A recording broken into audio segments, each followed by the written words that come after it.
bagaimana kabarnya satu minggu ini? Semoga sehat selalu ya. Yeay, kita bersyukur ya, kita masih diberikan kesempatan untuk bisa beribadah lagi hari ini.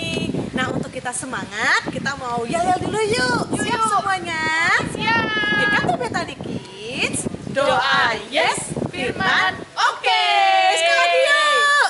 GKT Betani Kids, Doa yes, firman oke. Nah, kita mau mulai ibadah kita mau berdoa dulu ya. Yuk adik-adik kita berdoa. Ya Tuhan, kami bersyukur karena Tuhan masih memberikan pada kami kesempatan untuk kami bisa sekolah minggu hari ini. Sebentar lagi kami mau ibadah Tuhan, Tuhan tolong sertai sehingga kami bisa mengikuti ibadah sekolah minggu ini dengan baik. Terima kasih ya Tuhan, hanya dalam nama Tuhan Yesus kami berdoa dan mengucap syukur. Amin. Amin. Nah, adik-adik, kita adalah anak-anak yang sangat bersyukur karena Tuhan menjadikan kita istimewa. Tuhan memberikan kita banyak sekali karunia. Tuhan juga mencintai kita, bahkan Ia mau menyelamatkan kita. Karena kita istimewa. Kita istimewa karena Tuhan mengasihi kita.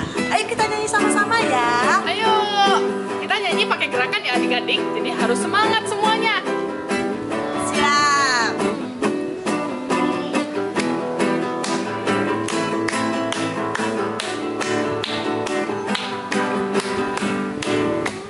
Boleh katakan ku tak berarti. Dunia boleh katakan ku bukan siapa-siapa. Dengar. Tapi ku hanya dengan apa kata Yesus. Dia katakan apa ya? Ku istimewa. Ku istimewa. Karena Yesus Ganti ya, Kak. miliknya. Ku istimewa. Berharga di matanya. Ku istimewa. Yesus mengasihiku. Dia lahir dalam hatiku dan jadikanku istimewa. Sekali lagi. Dunia boleh katakan ku tak berarti. Dunia boleh katakan ku bukan siapa-siapa. Tapi ku hanya dengan apa kata Yesus. Dia katakan ku istimewa. Ku istimewa. Karena aku miliknya. Ku istimewa. Berharga di matanya. Ku istimewa. Yesus mengasihiku.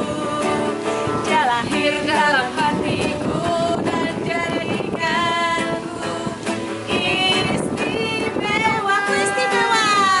Ku istimewa. Karena aku miliknya. Ku istimewa.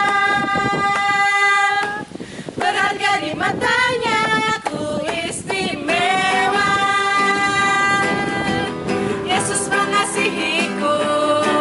Dia lahir dalam hatiku dan jadikanku istimewa. Betul banget adik-adik. Jadi kita itu istimewa di hadapan Tuhan. Meskipun dunia menganggap kita nggak berarti, tapi Tuhan selalu menganggap kita istimewa. Nah, selanjutnya Lesulnya mau ngajak adik-adik buat nyanyi satu lagu nih. Jadi kita nyanyi ya. Kalau kita itu di mana-mana harus selalu senang karena kita sudah diselamatkan oleh Tuhan dan kita adalah anak Tuhan. Jadi kita harus selalu senang. Ayo kita nyanyi bersama. Ikuti langsung-langsungnya ya.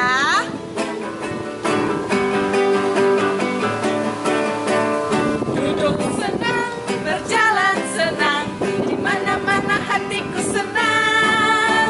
Sejak Yesus tolong saya, hatiku selalu senang. Nah adik-adik Lose-losenya mau ngajak adik-adik buat ganti-ganti nih. Jadi yang kedua kita nyanyikan kita mau berlari dan melompat. Jadi berlari senang, melompat senang. Terus nanti kita ganti lagi. Nanti losenya kasih tahu ya. Ayo kita nyanyi lagi. Dari awal ya. Duduk senang, berjalan senang, di mana-mana hatiku senang. Sejak Yesus tolong saya, hatiku selalu senang. Berlari, lari senang, melompat, melompat senang, di mana-mana hatiku senang. Sejak Yesus tolong saya, hatiku selalu senang. Terakhir apa ya? Putar-putar yuk, nari-nari. Putar-putar dan menari. Berputar senang, menari senang, di mana-mana hatiku senang. Sejak Yesus tolong saya, hatiku selalu senang. Adik-adik, kita sangat bersyukur karena Tuhan menciptakan kita dengan sangat istimewa. Tuhan memberikan kita begitu banyak karunia, Tuhan memberikan kita begitu banyak hal, dan ingat, semua hal yang kita miliki mau kita berikan untuk kemuliaan nama Tuhan.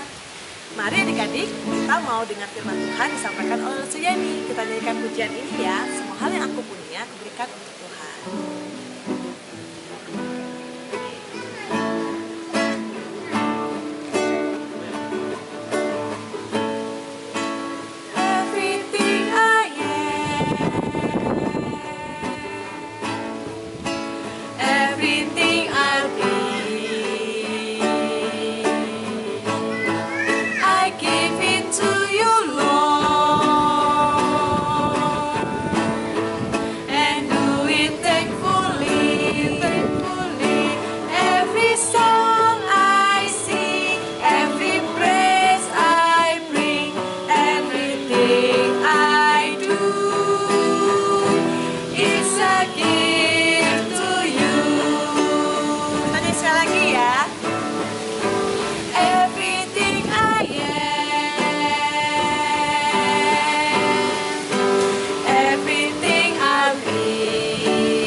Tuhan, adik-adiknya duduk yang manis ya, kita dengarkan firman Tuhan.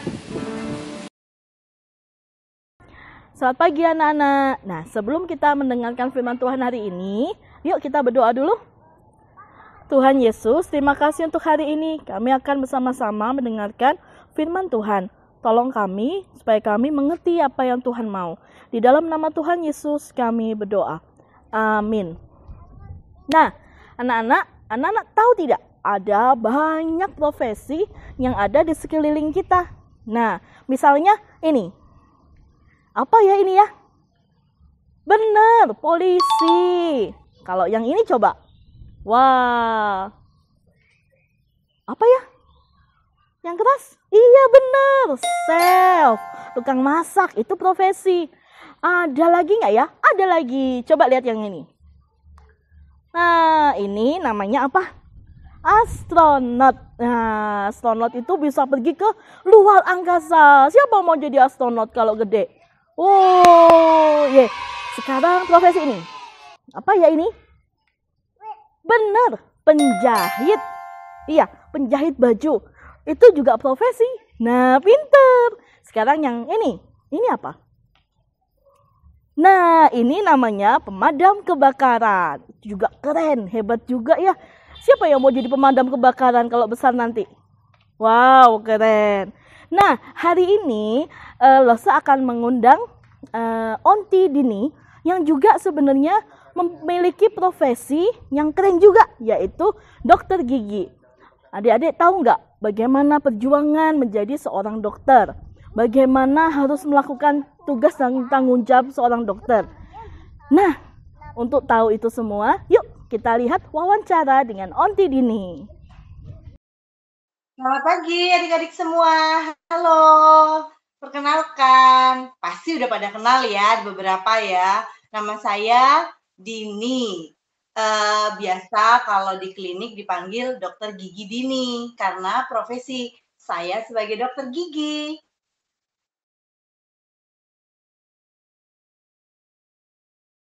Dari dulu, Onti Dini ini kepengen banget jadi dokter.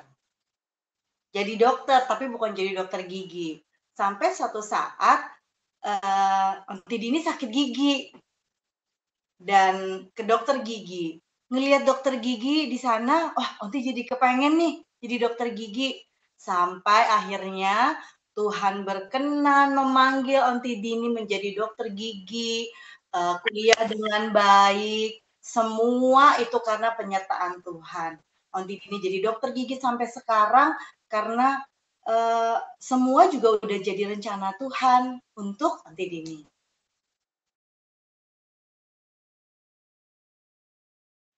Oh, pastinya Onti harus sekolah dulu. Sebelum jadi dokter gigi ada tingkatannya. Jadi lulus sekolah, Onti pergi ke Jakarta. Kami dari Balikpapan berdua dengan orang tua Onti, dengan mama. Tidak gampang kami ke Jakarta karena kami di Jakarta tidak punya siapa-siapa. Kami cari rumah ke sana ke sini sampai akhirnya di satu tempat. Kerabat, itu sih kerabat agak jauh ya, mereka mau menerima kami, di mana di satu tempat itu mereka punya gereja juga, terus ada rumah di belakang, ada konsistori. Onti melayani di situ sebagai singer, bantu-bantu bersih-bersih gereja, karena di situ gereja keluarga. Tiap hari mengikuti itu namanya doa pagi, doa malam, pokoknya ikut ibadah semuanya. Sampai akhirnya suatu saat Onti ikut tes di satu universitas. Kami dari Onti dari Balikpapan berdua sama teman Onti. Begitu tes, Onti diterima, temannya Onti nggak diterima. Di gelombang kedua itu adalah gelombang yang paling sulit karena soalnya berbeda dengan yang lain. Lalu temannya Onti coba sampai ketiga, sampai keempat, akhirnya nggak dapat. Dan cuma Onti yang dapat. Begitu tes sekali, udah langsung lolos dan puji Tuhan dapat nilai yang baik. Itu juga semua karena campur tangan Tuhan. Onti tahu Tuhan menyertai, Tuhan memberikan jalan yang baik buat Onti sampai akhirnya Onti menyelesaikan dokter itu ada 2 tahap. Yang pertama itu sarjana kedokteran gigi dan yang kedua akan mengambil profesi dokter gigi. Onti belajar menjadi sarjana kedokteran gigi itu juga nggak gampang. Kurang lebih 4 tahun. Lalu lama sih, tapi tidak apa-apa. Itu semua berjalan dengan penyertaan Tuhan. Lalu ambil profesi kedokteran gigi, Onti kurang lebih 1,5 hampir 2 tahun. Dan itu juga sulit, susah banget. Bergumul mati-matian karena Onti harus mencari pasien sendiri, membayar pasien, dan itu bukan satu hal yang mudah untuk mendapatkan pasien, tapi Onti bersyukur Onti itu ada di tengah-tengah gereja Kristus Tuhan, yang mana waktu itu Onti cari-cari gereja, terus ada teman yang mengenali, Onti bisa beribadah di gereja dan orang-orang di gereja itu bisa menolong Onti menjadi pasien. Jadi itu sungguh satu bersyukur karena Onti ini nggak punya teman di Jakarta, nggak banyak kerabat, tapi Tuhan memberi orang-orang di sekitar yang mungkin kita pikir nggak akan, adik-adik pasti tahu, nggak mungkin lah, mustahil, tapi apa yang direncanakan Tuhan itu tiada yang mustahil. Tingginya gitu ya adik-adik, pokoknya perjalanan Onti menjadi sampai lulus dari dokter gigi itu tidak gampang, tidak mudah, tapi semua karena kasih karunia Tuhan.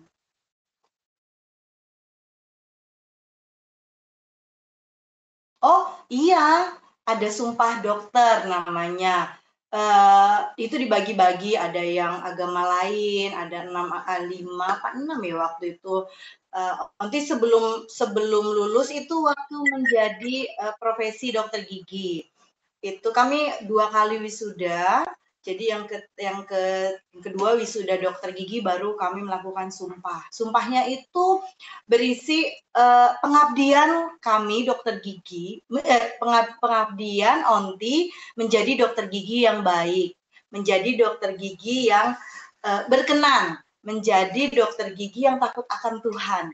Nah, jadi di sini ceritanya sumpahnya itu bilang kalau menjadi dokter gigi tidak boleh menyakiti sesamamu. Kamu harus menjadi dokter gigi yang selalu merawat pasien-pasienmu. Kamu harus menjadi dokter gigi yang adil. Kamu harus menjadi dokter gigi yang merahasiakan penyakit pasien, tidak boleh dibeberkan. Kamu harus menjadi dokter gigi yang kuat dalam arti harus lebih handal, harus lebih pintar, harus lebih smart. Begitu. Jadi tidak sembarangan menjadi dokter gigi, disumpah sama Bapak Pendeta, kami di apa ya itu namanya ya, lose ya. Pokoknya kami sebelum kami lulus, kami harus dipersiapkan untuk menjadi dokter gigi yang baik dan takut akan Tuhan.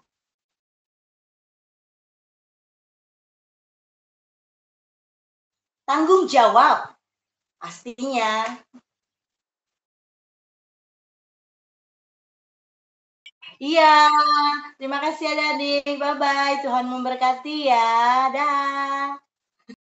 Nah, tadi waktu wawancara dengan Onti Dini sudah bilang ya, bagaimana dia menjadi seorang dokter gigi yang berhasil sesuai panggilan Tuhan, yaitu memiliki tanggung jawab. Bahkan disumpah jabatan ya, disumpah menjadi dokter yang baik.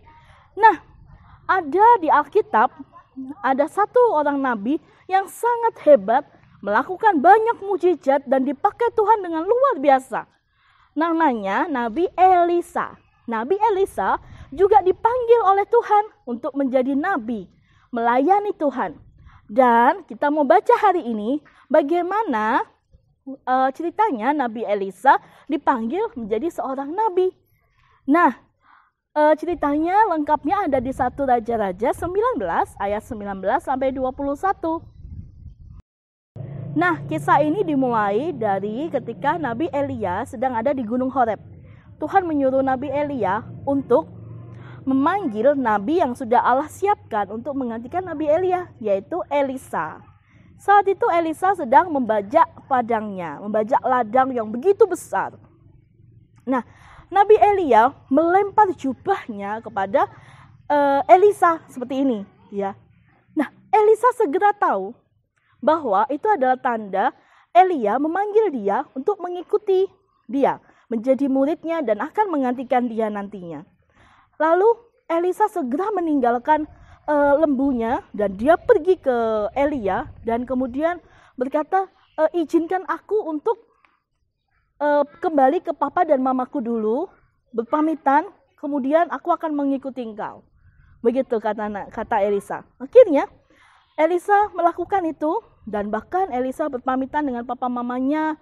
Dan kalau adik-adik nanti baca ya di Alkitab, Elisa meninggalkan lembunya disembelih, lembunya dimasak, diberikan kepada anak-anak buahnya sebagai makanan untuk perpisahan. Elisa benar-benar senang sekali dan mau bertanggung jawab untuk menjadi pengganti Nabi Elia. Elisa tahu panggilan hidupnya, yaitu menjadi nabi, melayani Allah.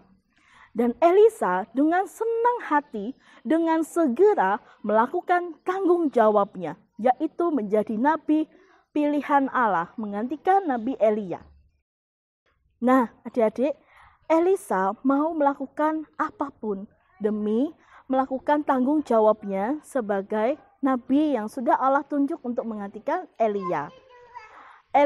Elisa memberikan segala yang dia punya. Bahkan dia meninggalkan ladang yang begitu besar, padahal dia anak kaya raya loh. Tapi dia mau tinggalkan itu semua untuk melakukan tugas dan panggilannya sebagai seorang nabi. Apa adik-adik tahu apa panggilan Tuhan buat adik-adik? Untuk saat ini adik-adik belum bersekolah, masih kecil. Berarti panggilan Tuhan untuk adik-adik adalah satu, bermain dan belajar, mengasihi papa dan mama seperti mengasihi Tuhan. Kalau adik-adik sudah sekolah, berarti panggilannya satu, belajar. Nah, tugas dan panggilan adik-adik, ayo dilakukan dengan tanggung jawab. Tanggung jawab itu begini, misalnya belum sekolah, jadi tugasnya bermain dan belajar mentaati papa dan mama. Kalau papa mamanya bilang, ayo waktunya bereskan mainan, segera lakukan. Tinggalkan yang adik-adik lakukan saat itu. Misalnya lagi main game atau baca komik, tinggalkan dan taat sama papa mama. Karena itu tugas panggilan adik-adik dari Tuhan. Dan kita lakukan dengan tanggung jawab. Kita bisa bertanggung jawab. Caranya kayak begitu. Siap mama, aku mau bersih-bersih mainanku. Terus kalau papa mamanya bilang, ayo jam tidur, segera lakukan. Jadi jangan main terus. Jadi aku mau papa mama gosok gigi, mau tidur, aku mau bertanggung jawab. Terus misalnya papa mamanya bilang, hari ini kita tidak main ya. Kita hari ini belajar di rumah, membaca buku. Kalau adik-adik bertanggung jawab, maka adik-adik akan bilang, siap papa mama, aku mau bertanggung jawab. Aku akan menuruti papa mama. Karena itu tugas panggilanku dari Allahku. Nah, kalau udah sekolah, misalnya adik-adik ada PR besoknya. Adik-adik tapi lagi main mobil-mobilan atau main Lego. Papa mama bilang, ayo kerjakan PR-nya. Nggak mau. Itu bukan sikap yang baik.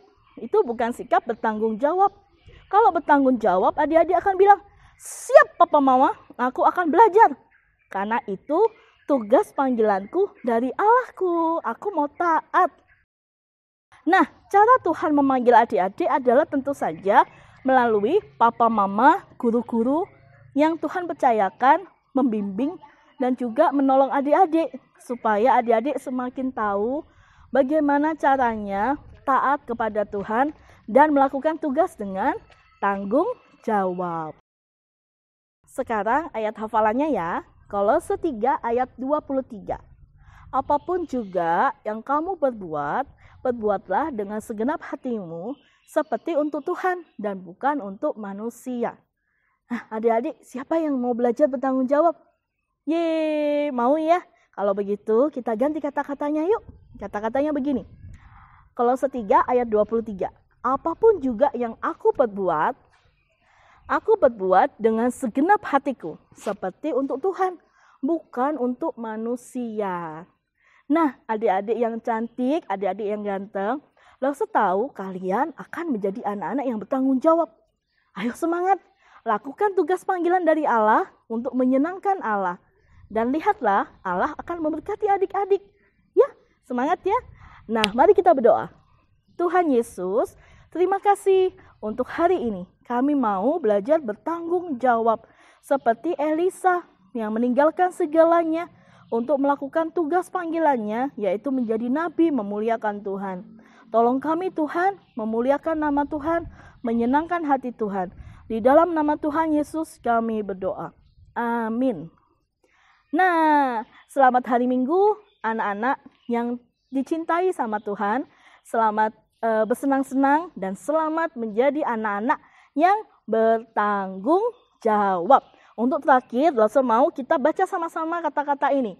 Aku bisa bertanggung jawab. Siap ya? Yang keras ya. 1, 2, 3. Aku bisa bertanggung jawab. Yeay, pinter. Bye-bye, sampai jumpa minggu depan. Nah, adik-adik udah denger kan firman Tuhan yang disampaikan sama Losuyeni tadi, dan kita bisa tahu bahwa Tuhan memampukan kita untuk jadi anak-anak yang bertanggung jawab. Nah, sebentar lagi Losu-Losunya mau ngajak adik-adik buat nyanyi satu lagu nih yang menyatakan bahwa Tuhan itu menganggap kita berharga, jadi kita bisa melakukan yang terbaik buat Tuhan. Ayo kita nyanyi bersama.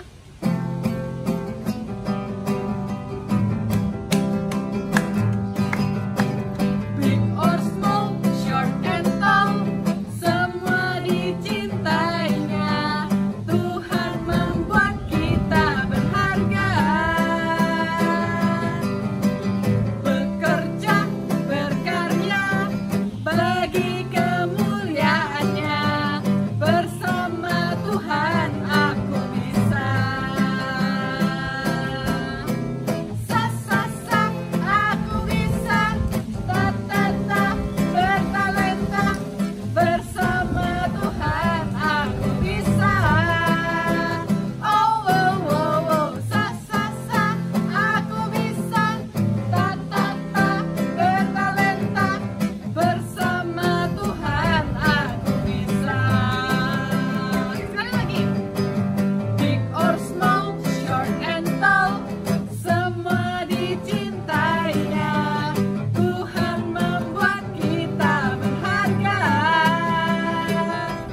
Oke, kita mau doa adik-adik. Doa akan disampaikan oleh Lesu Berta.